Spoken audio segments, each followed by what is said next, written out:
ازيكم يا مساء الخير ومساء الورد، ان شاء الله انتوا طيبين ومروقين. امس نزلت ريلز انه حنزل لكم وصفة بسكويت النشادر.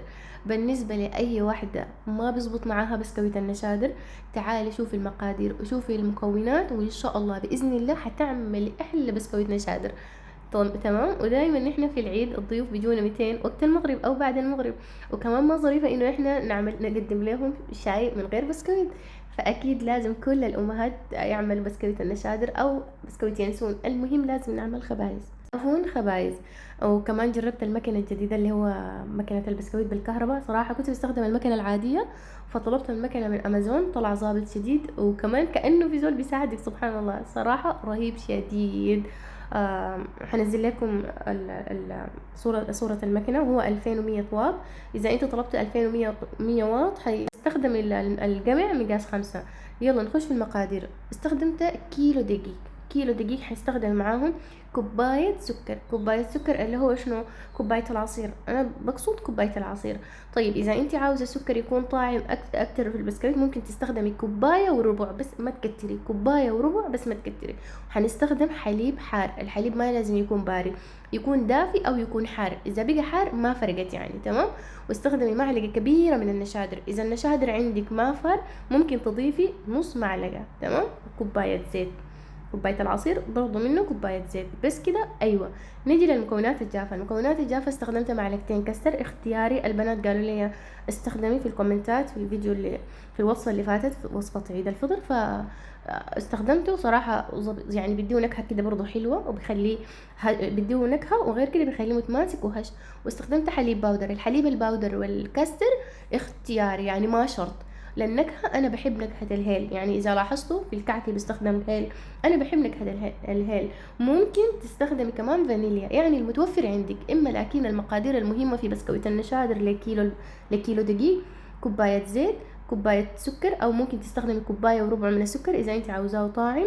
وتستخدمي حليب كوباية بس، كوباية العصير واحد بس حليب.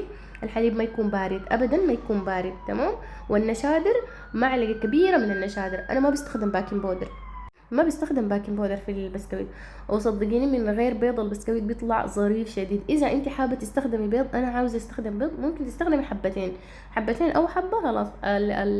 القطعه الاولى طبعا يعني الحاجه الجديده علي، فشويه كده يعني.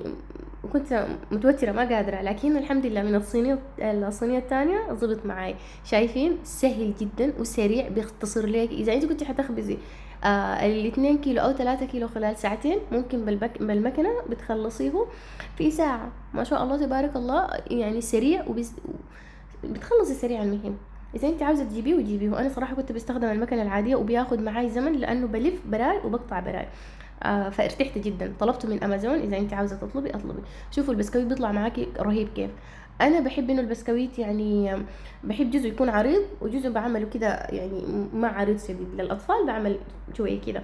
اذا انت عاوزاه يكون عريض، في ناس بيقولوا من النشادر، لا، امي دايما بتقول في الصينيه خلي مسافه بين البسكويت والبسكويت بيطلع معاكي عريض. اذا انت عاوزاه مثلا يكون ما يكون عريض، يكون رفيع كده زي الحبه اللي انا شايلاها دي، بتقول لنا قربوا البسكويت من بعض، لان هي ما شاء الله اصلا ده شغلها، فبتعرف اكتر مننا. ده كان شكل البسكويت. شغلت الفرن على درجه حراره 230.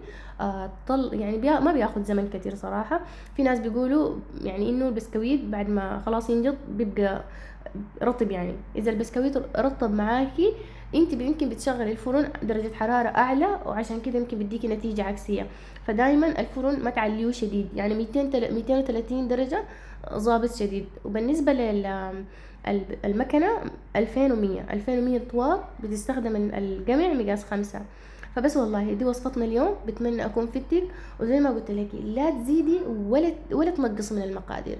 فاشتغلي بالمقادير دي. والباكنج بودر انا ما قاعده استخدم باكنج بودر، لانه بحس انه بينفخه شديد. فلحد ما اشوفكم في الوصفه الجايه. الوصفه الجايه حيكون كعك العجوه ان شاء الله باذن الله واحد الاحد، وبعديه حنزل لكم البيتي فور.